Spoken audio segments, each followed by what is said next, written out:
والصلاة والسلام عليك يا رسول الله.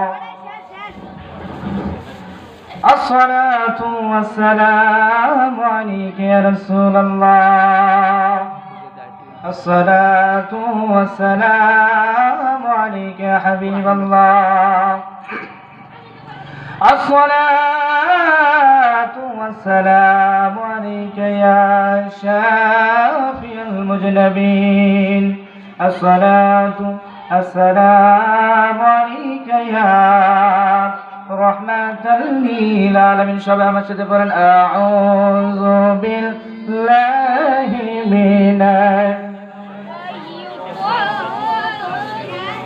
সামনে যারা আছেন জবান খুলে পড়েন আউযু বিল্লাহি মিনাশ। বসো আরেকবার করুন আউযু বিল্লাহি মিনাশ। বিসমিল্লাহির রহমানির রহিম। ইন্নাল্লাহা ওয়া মালাইকাতাহু ইউসাল্লুনা আলান নবী ইয়া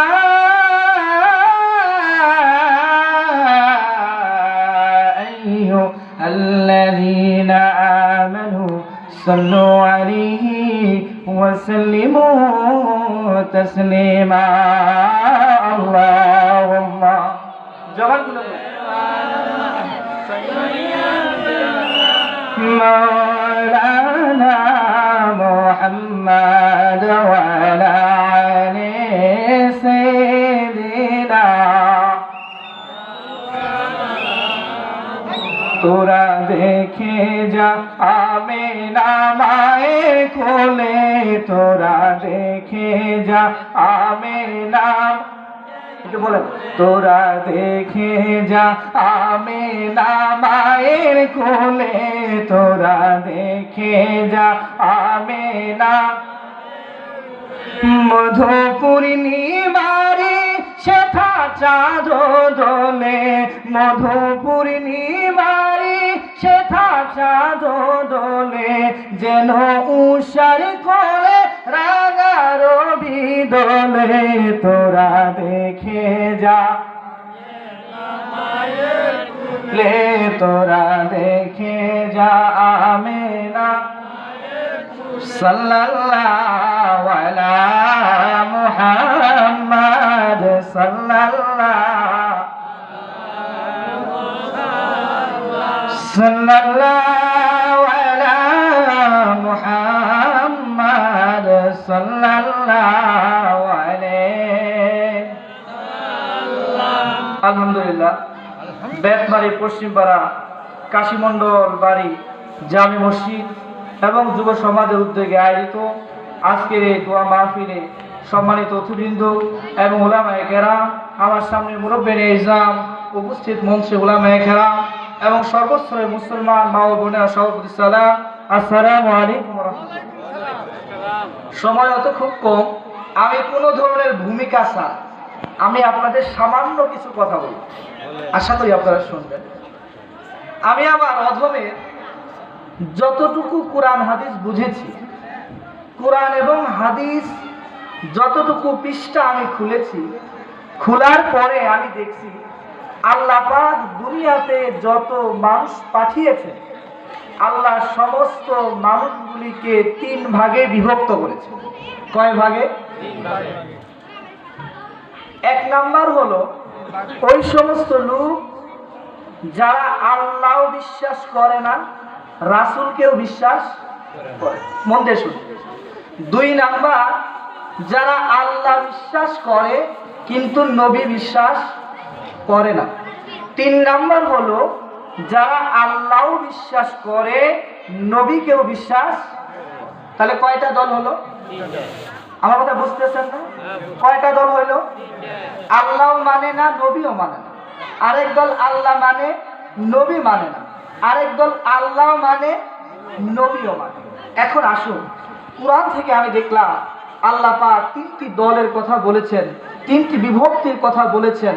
যারা আল্লাহ মানে না, নবীও মানে না, কুরআন বলছে তারা হলো কাফের। তারা আরেক দল যারা আল্লাহ মানে কিন্তু নবীকে মানে না, কুরআন বলছে তারা মুনাফিক। তারা মুনাফিক।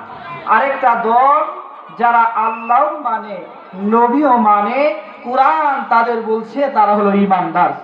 সুবহানাল্লাহ। তাহলে দুনিয়াতে আল্লাহ দল বিভক্ত করলেন কয়টা? এখন আসুন, মৃত্যুর পরে জায়গা কয়টা? দুইটা, হয় জান্নাত না হয় কথা বুঝেন না, হয় জান্নাত না হয়। দুনিয়াতে দল কয়টা? কাফের, মুনাফিক, ঈমানদার। জায়গা কয়টা? এখন দেখেন কোন দল, কোন মত, কাফের, মুনাফিক, ঈমানদার, আল্লাহ কোনটাকে কোথায় রাখবেন? আল্লাহ পাক পবিত্র কোরআনে বলছেন, সবাই একটু বলেন আউযু বিল্লাহি মিনাশ উলাইকা আসহাবুন নারি হুম ফিহা খালিদুন।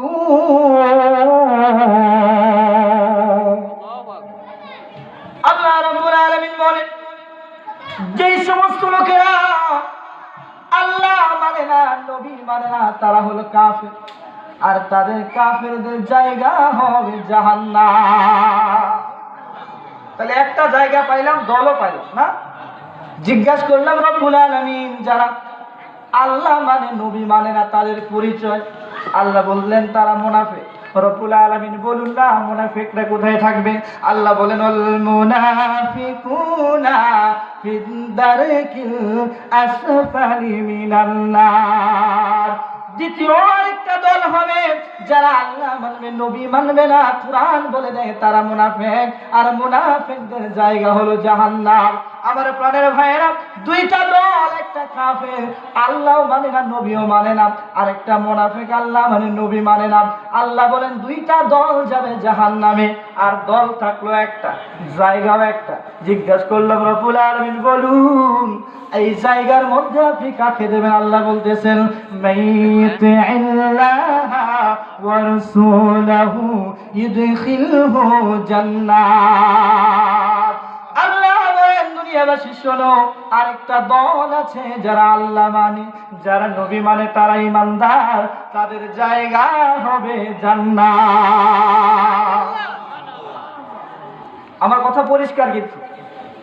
তাহলে যারা আল্লাহকে বিশ্বাস করে, রাসূলকে বিশ্বাস করে, যারা আল্লাহ মানে, যারা নবীকে মহব্বত করে, আল্লাহ পাক পবিত্র কোরআনে জানায় দিলেন তারা হলো ঈমানদার। আল্লাহ পাক তাদেরকে জান্নাত দান করবেন। সুবহানাল্লাহ। আমার নবীকে বিশ্বাস করলে, নবীকে ভালোবাসলে জান্নাত, তার একটা প্রমাণ আমি আপনাদের শোনাই।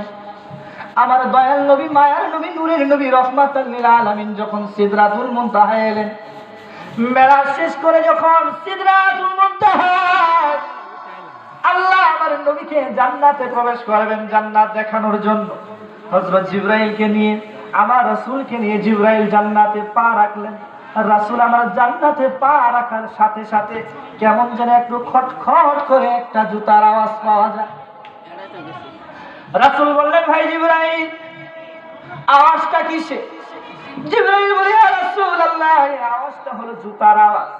নবী বললেন ভাই জিবরাইল জুতা তো মানুষই পরে, আমি তো সর্বপ্রথম নবী যিনি জান্নাতে প্রবেশ করেছি, এখনো তো কোনো মানুষ জান্নাতে প্রবেশ করে নাই, তাহলে জুতার আওয়াজটা কার? হযরত জিবরাইল বলে ইয়া রাসূলুল্লাহ ইয়া হাবিবাল্লাহ আপনি যে জুতার আওয়াজটা শুনতে পান এটা সাধারণ কোনো মানুষের জুতার আওয়াজ নয়, এটা আপনার প্রেমিক হযরতে বেলালের জুতার আওয়াজ।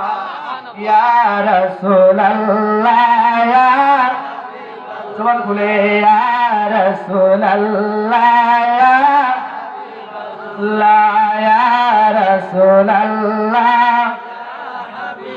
গোসল করায়া কাফন পরায়া, বলেন গোসল করায়া কাফন রাখিবে যখন কবরে শুয়াইয়া, নিয়োগ কুলে গোলাম বলিয়া ইয়া রাসূলুল্লাহ ইয়া রাসূলুল্লাহ জিজ্ঞাসা করলাম রব্বুল আলামিন, জান্নাতের মধ্যে হযরত বেলালের জুতার আওয়াজকে আপনি জান্নাতের বাজনা বানায়া দিলেন কেন? বেলালের সুন্দর চেহারা নাই, বেলালের টাকা নাই, বেলালের রূপ নাই, বেলালের কোনো ক্ষমতা নাই, কোনো কিছু না থাকা সত্ত্বেও বেলালকে এত মর্যাদা কেন দিলেন? আল্লাহ ডেকে বলে, দুনিয়াবাসী শোনো, একটাই কারণ, সেটা হলো বেলালের অন্তরে আমার নবীর প্রতি ভালোবাসা। তাহলে নবীকে ভালোবাসলে যে জান্নাত পাওয়া যায়, সেটার একটা প্রমাণ পাওয়া গেল কি গেল না? এখন আসুন একটু মন খুলে কথাগুলো শুনবেন, আমি হয়তো সাজাতে পারছি না। একজন মানুষ যখন সমাজে চলাফেরা করে, সে ব্যক্তি দেখে তার বন্ধু বান্ধব আত্মীয় স্বজন অনেক আছে, কিন্তু লোকটা যখন মারা যায়, খোদার কসম করে বলি, দুনিয়ার সমস্ত মানুষগুলি তাকে দেখতে আসে না। কিছু মানুষ কমে যায়, আবার যখন জানাজায় নেওয়া হয় সমস্ত মানুষ যায় না, কিছু মানুষ কমে যায়, আবার যখন জানাজা থেকে কবরস্থানে নেওয়া যাওয়া হয় আরো কিছু মানুষ কমে যায়। একটু পরে দেখা যায় লোকটা দেখে, আরে যারা কবরস্থানে আসে তারাও সবাই আমার সাথে না, মাত্র 3 জন মানুষ কবরে নামছে। কয়জন? 3 জন। লোকটা মনে করে এই 3 জন হয়তো আমার সঙ্গী হবে। একটু পরে যখন 2 জন উঠে যায়, এই লোকটা মনে মনে ভাবে 2 জন উঠে গেল, একজন আসে, হয়তো এই একজন আমার সঙ্গী হবে। একটু পরে যখন এই একজন উঠে যায়, তখন মৃত ব্যক্তি বলে, আরে যাদেরকে লালন পালন করলাম সকলে আমাকে ছেড়ে গেল, আমার সাথী কি হবে?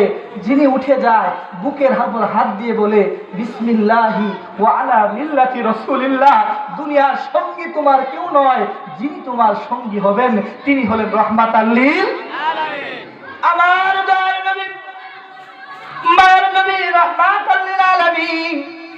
বুখারী শরীফের আবাবে আযাবুল কবরের প্রথম অধ্যায়ে এসেছে, একজন মানুষ কবরে রাখার পরে সর্বপ্রথম 2 জন ফেরেশতা আসবে, এসে সর্বপ্রথম মানুষকে যে জিজ্ঞাসাটা করবে সেটা হলো, ওমা হাযার রাজুলু, আমার দয়াল নবীর নুরানি চেহারা খান দেখায়া ওই লোকটাকে জিজ্ঞাসা করবে, লোকটা বলো, এই লোকটাকে তুমি চেনো কিনা?